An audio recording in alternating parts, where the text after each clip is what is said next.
Hindi lahat ng kumikinang ay maganda. Hindi lahat ng maganda ay mahalaga. At hindi lahat ng mahalaga ay tunay.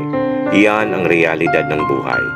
Hindi lahat ng nakikita at naririnig mo, totoo. Akala mo lang yun.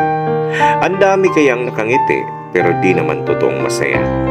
Ang dami kayang nakatira sa malalaking bahay, may malalawak na ari-arian at may magagarang sasakyan pero di naman totoong masaya. Ang dami kayang may magagandang trabaho, mga buwang pamilya pero di naman totoong masaya. Alam mo bakit?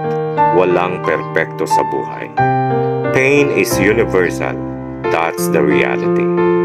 Lahat tayo, mayaman man o mahirap, may kanya-kanyang pagsubok na kinakaharap. Mga problemang pilit nating itinatago sa isang magandang ngiti para di malaman ng iba.